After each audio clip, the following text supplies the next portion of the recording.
नमस्कार मित्रांनो, सदर अनुभव सत्य घटनेवर आधारित आहे। हा अनुभव आपल्या चॅनलच्या सबस्क्रायबर मीनाक्षी दीक्षित यांनी आपल्याला मेलमार्फत पाठवला आहे। या अनुभवात श्री क्षेत्र अक्कलकोटच्या महाराजांची श्री स्वामी समर्थांची प्रचिती आपल्याला पाहायला मिळणार आहे। स्वामी समर्थ हे नाव ऐकताच त्यांची वचने आठवतात। भिवू नकोस, मी तुझ्या पाठीशी आहे। जो माझी अनन्य भावाने भक्ती करतो त्याचा योगक्षेम मी स्वतः वाहतो। शेत पिकवून खा आणि मिळेल त्यात संतुष्ट राहा। जा, तुझे अपराध माफ केलेत। यापुढे सावधगिरीने वाग, भिवू नकोस, पुढे जा, संकट दूर होईल। प्रत्यक्ष काळ तेथे आला तरी तुझ्यासाठी आम्ही त्यांचा प्रतिकार करू। आमच्या बोलण्यावर विश्वास ठेवा। राहिलेला काळ आमचे नामस्मरणात घालवा, मोक्ष मिळेल। मी सर्वत्र आहे, परंतु तुझ्यासाठी इथे आलो। आता निर्धास्त राहा। हम गया नहीं जिंदा आहे। स्वामी म्हणजे अखंड जगताचे मायबाप आहेत। स्वामी म्हणजे ब्रह्मांड आहे। स्वामी म्हणजेच मोक्ष आहे। स्वामी हेच जीवन आहे। स्वामी समर्थांचे एक वचन आहे, तू माझा भक्त असो वा नसो, संकटात जर माझं नाव तुझ्या मुखी आलं तर आम्ही साक्षात परलोकातूनही धावून येऊ। फक्त हाक दे। श्री स्वामी समर्थ। मित्र हो, हा ठरला कलियुग। म्हणतात कलियुगात देव मदतीला धावून येत नाही, परंतु स्वामी भक्तांबाबत म्हणाल तर या कलियुगात रोजच स्वामी भक्तांना स्वामींच्या प्रचितीचा एकतरी अनुभव येतच असतो। आणि त्यातल्याच एका भक्ताचा हा सत्य अनुभव आहे। तोच पुढील प्रमाणे। सदर घटना 2004 या साली खंडाळा घाटातील एका धबधब्यावर घडली आहे। मीनाक्षी यांच्या अनुभवानुसार हा सत्यकथित अनुभव त्यांच्या भावाच्या मित्रासोबत घडला आहे। आणि तो अनुभव काय, ते भीतीदायक आपबीती काय, ते आपण आज इथे पाहणार आहोत। सन 2004। राहुल जनार्दन लोखंडे, वय वर्ष 24, हा मूळचा बदलापूर शहरातला रहिवासी होता। त्याच्या परिवारात वडील जनार्दन देहू लोखंडे, वय वर्ष 52, त्यांचं बदलापुरात एक साडीचं दुकान होतं। त्याच दुकानात राहुल कामाला होता। तसंही वडिलांच्या नंतर हा व्यवसाय तोच तर सांभाळणार होता। राहुलच्या आईबद्दल सांगण्यासारखं काहीच नाही, कारण 8 वर्ष अगोदर पंचको दोषात त्या मरण पावल्या होत्या। त्या मेल्या, पण त्यांनी सोबत अजून 5 जणांना नेलं होतं। बरं असो, आता पुढे तर झालं असं की एके दिवशी रात्री राहुल आणि जनार्दनराव दोघेही त्यांचं साडीचं दुकान बंद करून 10 पर्यंत घरी आले। मुंबईत त्यांचं एका बिल्डिंगमध्ये 2 BHK फ्लॅट होता। त्याच फ्लॅटमध्ये हे दोघे बापलेक राहत। मीनाक्षीबाईंचं 2 वर्ष अगोदर म्हणजेच 2002 मध्ये लग्न झालं होतं। तेव्हापासून जनार्दनरावांनी घरी जेवण खावण झाडलोट करण्यासाठी एक कृष्णा नामक नोकर घरी ठेवला होता। कृष्णा यांचं वय जेमतेम 60च्या आसपास असून ते फार विश्वासू नोकर होते। 2 वर्षातच त्यांनी राहुल आणि जनार्दनरावांशी त्यांनी चांगलीच गट्टी जमवली होती। कृष्णा यांच्या परिवारात कोणीच नव्हतं, असं म्हणूयात ते अनाथ होते। जनार्दनरावांच्याच फ्लॅटमध्येच ते राहत व किचनमध्ये झोपत असत। बरं, आता पुढे पाहूयात। जनार्दनराव राहुल दोघेही घरी आले। फ्रेश झाल्यानंतर कृष्णाने दोघांनाही गरमागरम जेवण वाढलं। जेवण झाल्यानंतर कृष्णाने भांडी वगैरे घासून किचनमध्येच अंथरून टाकलं। जनार्दनरावही आपल्या खोली झोपायला निघून गेले होते। राहुल मात्र हॉलमध्ये असलेल्या टीव्हीवर मालिका पाहत जागा होता। त्या काळची चंदेरी रंगाची ओनिडा ही टीव्ही फार लोकप्रिय होती। प्रत्येकाच्या घरोघरी ती टीव्ही असायची। राहुलच्या घरी ओनिडा टीव्ही होती। टीव्हीवर CID लागलेली ती राहुल पाहत होता। राहुल ज्या सोफ्यावर बसला होता त्याच सोफ्याच्या डाव्या बाजूला एक 2 फुटी टेबल होता। त्यावर एक टेलिफोन ठेवला होता। तोच फोन वाजू लागला। राहुलने फोन उचलला। फोनवर त्याचा जिगरी मित्र स्वप्नील उर्फ सोपान बोलत होता। 5 मिनिटे राहुल आणि सोपान दोघांच्या अशाच काहीशा गप्पा झाल्या। मग फोन का केला होता याबद्दल सोपानने सांगितलं। सोपान आणि त्याचे अजून 2 मित्र 2 दिवसांवर रविवार होता तर खंडाळ्याला एक धबधब्यावर पार्टीसाठी जाणार होते, म्हणूनच सोपानने कॉल केला होता। अरे राहुल, तूही चल ना यार, तसंही खूप दिवस झाले तू पार्टीसाठी आला नाहीयेस कुठे, सोपान म्हटला. सोपानचं म्हणणंही बरोबरच होतं, कारण दुकानातल्या कामात राहुल इतका बिझी झाला होता की त्याला स्वतःसाठी वेळच मिळत नव्हता. ठीक आहे, येईल मी. कशात जायचं आहे आणि कधी जायचं आहे? राहुलने होकार दर्शवला. हे बघ, 4 व्हीलरमध्ये नाही जायचं आहे, बाईकवर जायचं आहे. माझे 2 मित्र आहेत, त्यातला एक त्याची होंडा घेणार आहे आणि मी माझी होंडा घेणार आहे.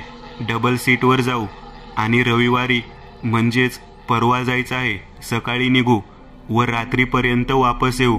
सोपान ट्रिपचं प्लॅनिंग सांगत म्हटला. प्लॅनिंग राहुलला आवडली होती. ठीक आहे मग, येईन मी. पुन्हा एकदा राहुलने होकार कळवला व थोडा वेळ इकडच्या तिकडच्या गप्पा करून राहुलने फोन ठेवून दिला. टीव्ही बंद करून झोपायला निघून गेला. त्या दिवशीची रात्र संपली. शनिवारचा दिवस उजाडला. राहुल व जनार्दनराव पुन्हा सकाळी साडीच्या दुकानात आले. कामाच्या व्यापात शनिवारचा दिवस कसा निघून गेला कळलंच नाही. रात्री जेवताना राहुलने जनार्दनरावांना सांगितलं की उद्या रविवार, मी मित्रांसोबत खंडाळ्याला फिरायला जाणार आहे. रात्रीपर्यंत परत येईन. जनार्दनराव फक्त ठीक आहे म्हटले. जेवण झाल्यावर राहुल जरा वेळ टीव्ही पाहत बसला. मग थोड्या वेळाने झोपायला निघून गेला, कारण उद्या सकाळी लवकर उठायचं होतं. सकाळी 7 वाजता राहुल उठला.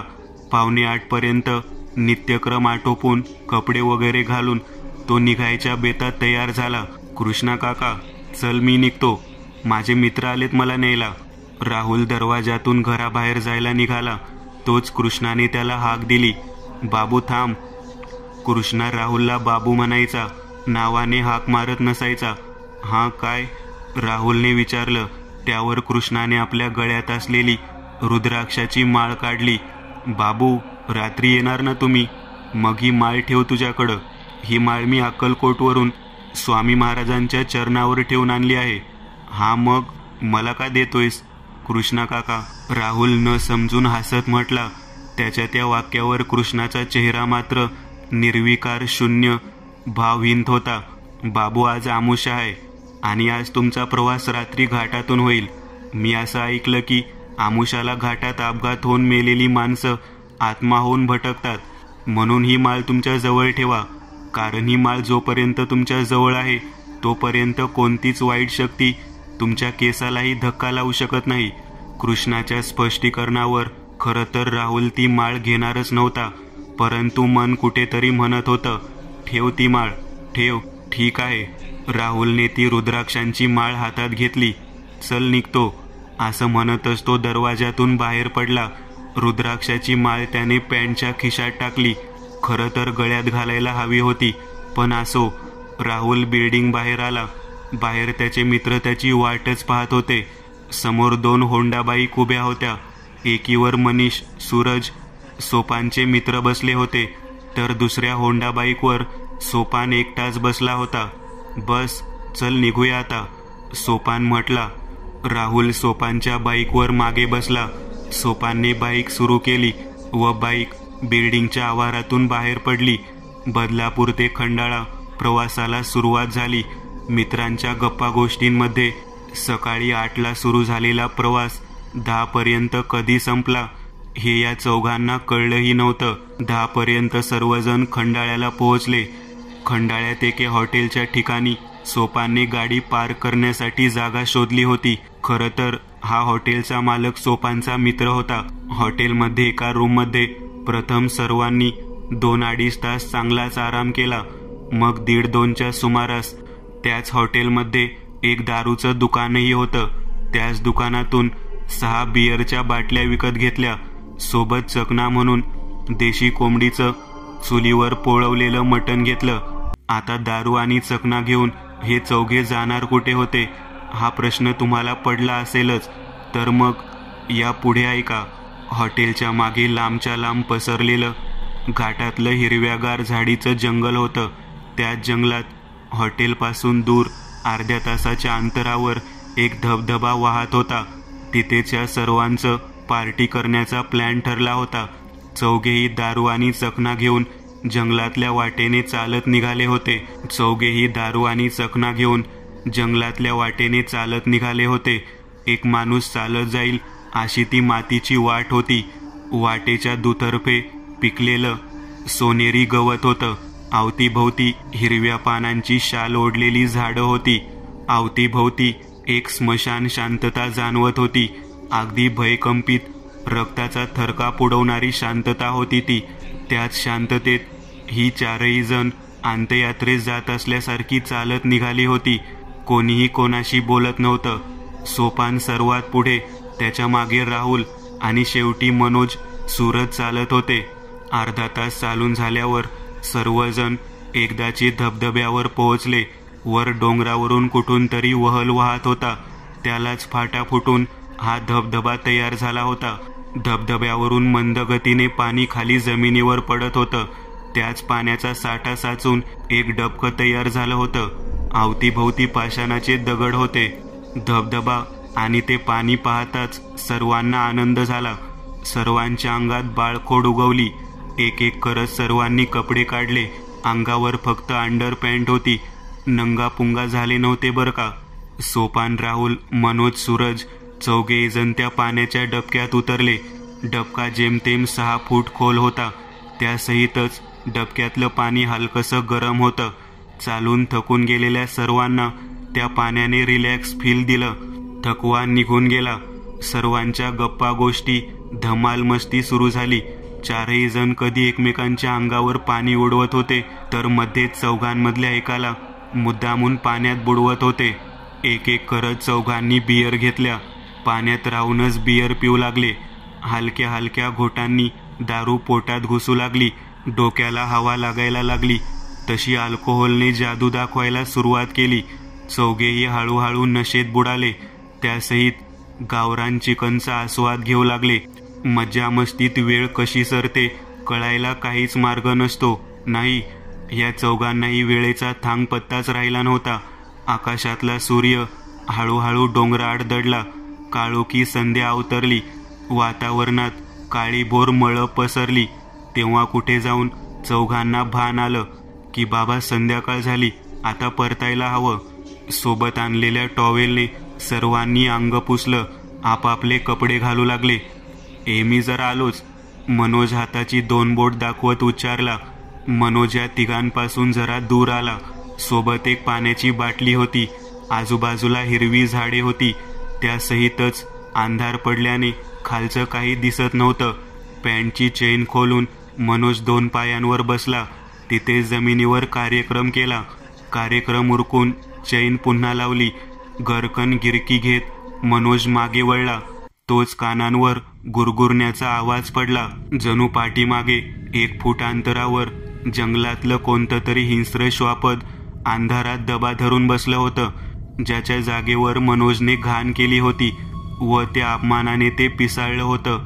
ते जंगली जनावर की आणखी काही जे फक्त अंधारात भटकत होतं. ती गुरगुर ऐकून मनोजच्या कानाचे पडदे फाटले. नशेने लालबुंद झालेले डोळे वटारले. भीतीने पांढऱ्या पडलेल्या चेहऱ्याने तो आपल्या सर्वांकडे पाहत होता. माझी जागा घाण केली. मनोजच्या पाटणावर एक लाथ बसली. लाथेने तो पुढे झुकला. नशेने तोल जात जमिनीवर नाकावर पडला. झटक्यात नाकाचं हाड तुटलं. लालेलाल रक्ताची धार वाहू लागली. आई, आई ग, मनोज जीवाच्या आकांताने ओरडला. सोपान, राहुल, सूरज तिघेही मनोजच्या आवाजाने घाबरले. काय झालं म्हणतच तिघेही आवाजाच्या दिशेने धावत निघाले. काही अंतरावर पोहोचल्यावर त्यांना अंधारात जमिनीवर छातीवर पडलेला मनोज दिसला. मन्या, मन्या. सूरज, सोपान, राहुल तिघेही जमिनीवर विवळत पडलेल्या मनोज जवळ आले. तिघांनी त्याला आधार देत जमिनीवरून उठवलं.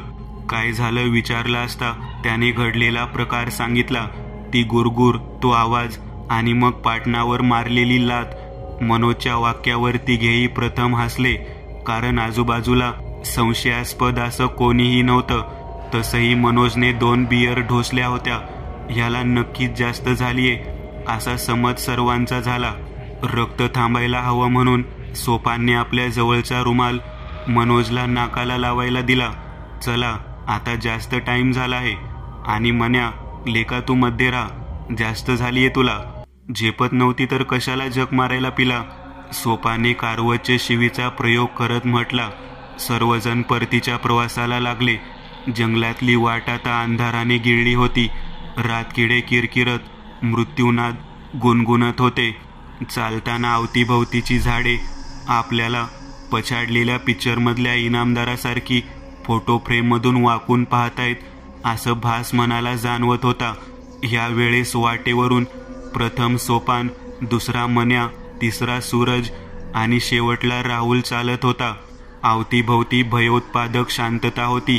त्यासहितच खंडाळ्यात उन्हाळा असो की पावसाळा, थंडीही पडलेलीच असते. चारही जणांच्या अंगाला थंडी झोंबत होती.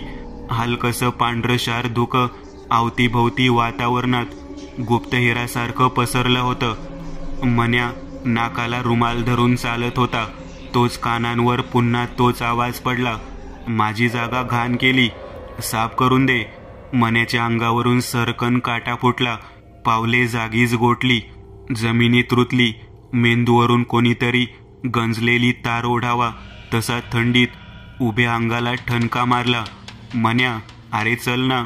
मन्याच्या मागे चालणारा सूरज म्हटला. त्याचा आवाज ऐकून सर्वात पुढे चालणारा सोपानही थांबला. त्याने वळून मागे पाहिलं. मन्या खाली डोकं घालून लाकडासारखा ताठ होऊन जमिनीवर थंडीत गारटलेल्या प्रेतासारखा उभा होता. ए येड्या, चल ना, नाहीतर मारील. हा, पिऊ नको एवढी, तरी प्यायलाच. आता लागला नाही माकडासारखे चाळे करायला. सोपानने असं म्हणतच एक हात वर करत तो त्याच्या हाताची टपली मन्याच्या डोक्यात मारणार होता.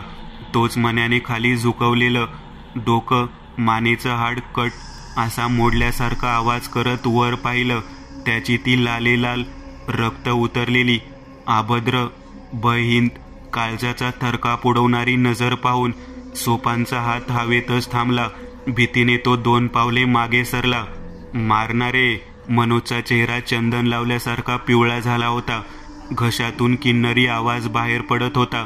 ओठ चंदेरी रंगाचे झाले होते. तोंडातले दात काळेशार मशेरी लावल्यासारखे दिसत होते. डोळ्यांची ती लाल जर्द विषारी नजर पाहता अंगावर 440 व्होल्टचा विजेचा भीतीदायक करंट बसत होता. ए मन्या, काय झालं तुला? सूरज मन्याच्या जवळ आला. त्याने मन्याच्या खांद्यावर हात ठेवला.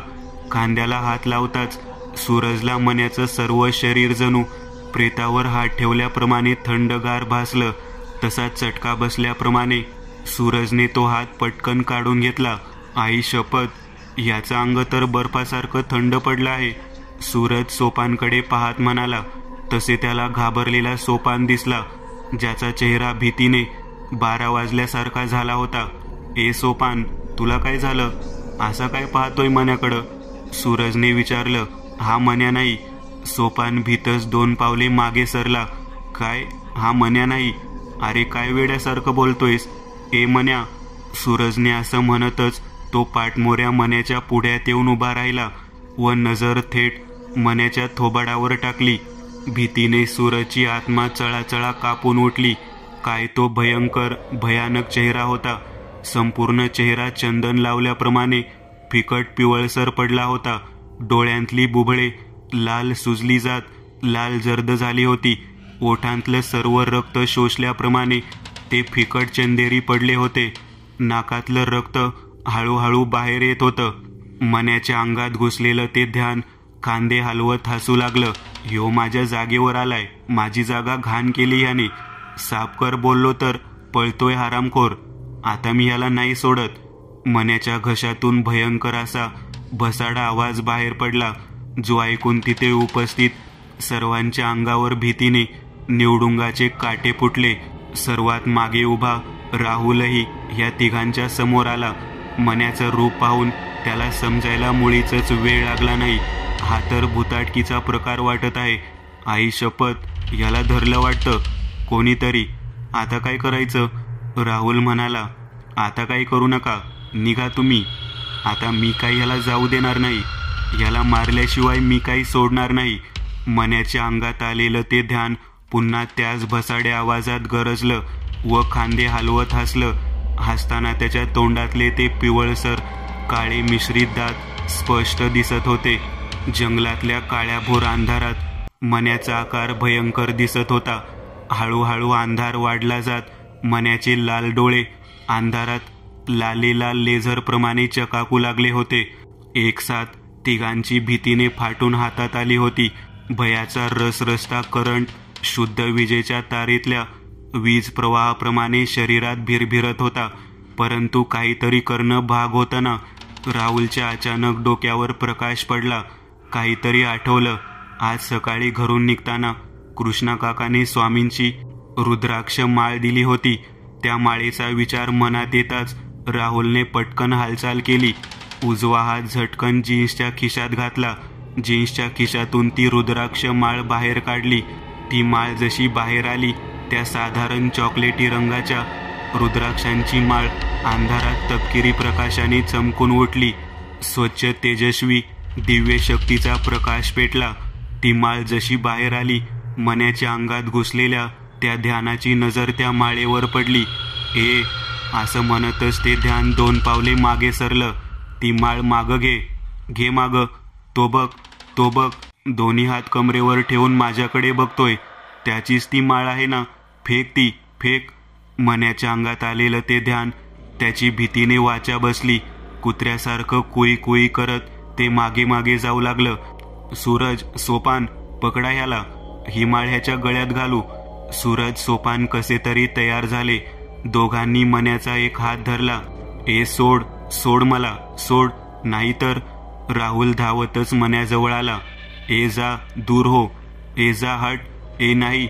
राहुलच्या हातातली दैवी प्रकाशाने चमकून उठलेली रुद्राक्ष माळ त्याने मण्याच्या गळ्यात घातली. त्या माळेचा स्पर्श जसा त्या ध्यानाच्या आत्म्याला म्हणजेच मण्याच्या त्वचेला झाला. मण्याचं सर्व शरीर थरथर करत थरथरू लागलं. त्याचे डोळे भोयांच्यात घुसले व जागेवर चक्कर आल्यासारखा गोल गोल भिंगत तो धाडकन जमिनीवर कोसळला. राहुल, सोपान, सूरज तिघांनीही बेशुद्ध मण्याला उचललं व हॉटेलवर घेऊन आले. तिथे येताच सर्वांनी हॉटेलवाल्या मित्राला घडलेली हकीकत सांगितली. त्यावर त्या हॉटेलवाल्या मित्राने अशी काही एक भयंकर हकीकत सांगितली जी ऐकून या चौघांचे भीतीने धाबे दणाणले. 2 वर्षापूर्वी एक कुटुंब त्याच धबधब्यावर मज्जामस्ती करायला म्हणून गेलं होतं. त्याच कुटुंबातील एक माणूस हृदयविकाराचा झटका येऊन तिथे मेला होता. त्याचंच हे भूत होतं. मण्याने तो ज्या जागेवर मेला तिथेच घाण केली होती. म्हणूनच त्याने त्याला झपाटलं होतं.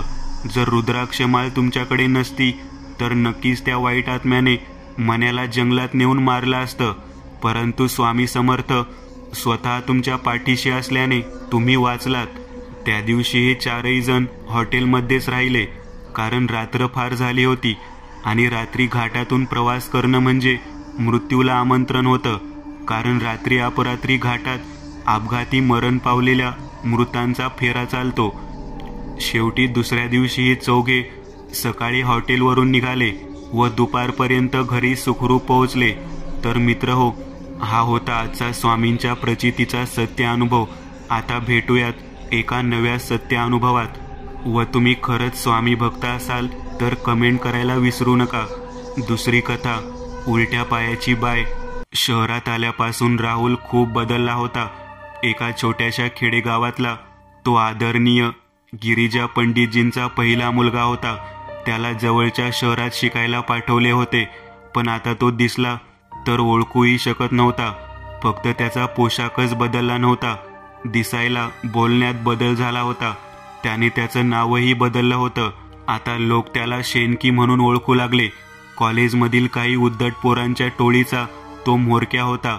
कोणाला मारहाण किंवा विनयभंग झाला तर तो मुलींसमोर इतका निष्पाप होऊन जात असे.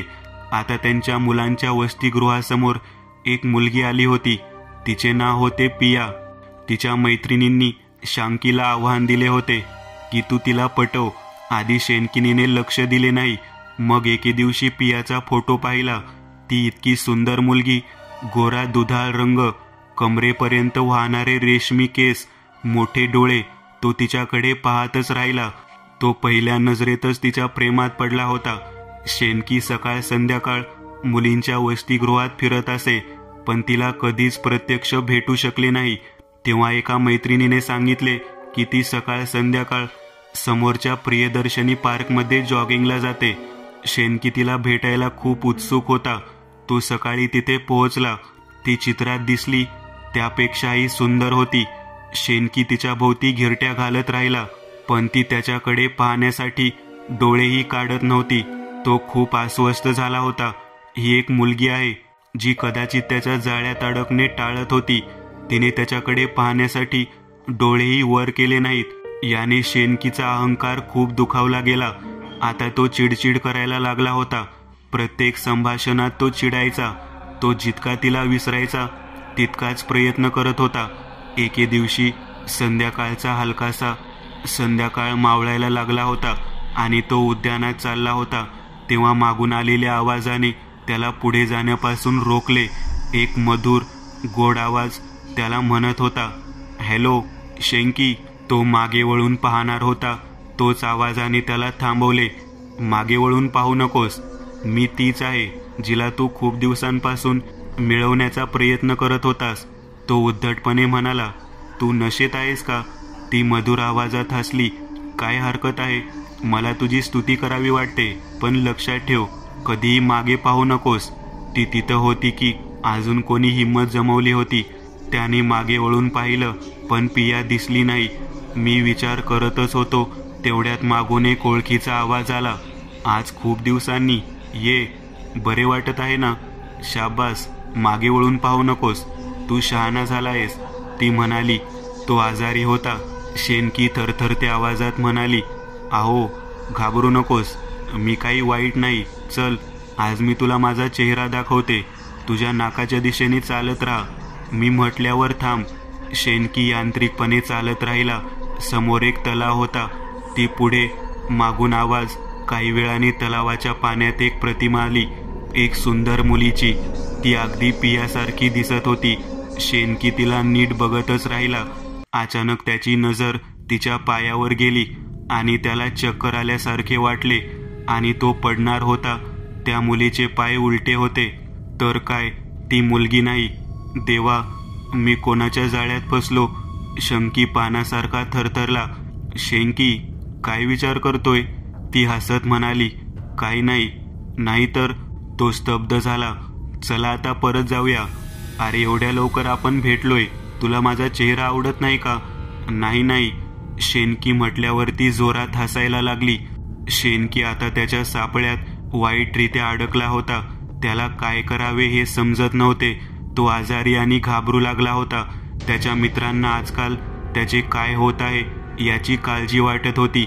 एके दिवशी तो झोपेत काहीतरी बडबडत होता आणि त्याच्या प्रिय मित्राने त्याला रडण्याचा आवाज ऐकला आणि त्याला सोडवण्याची विनंती केली. दुसऱ्याच दिवशी त्याने शेनकीच्या वडिलांना फोनवर कळवले की तो अडकला आहे. या आणि त्याला मदत करा.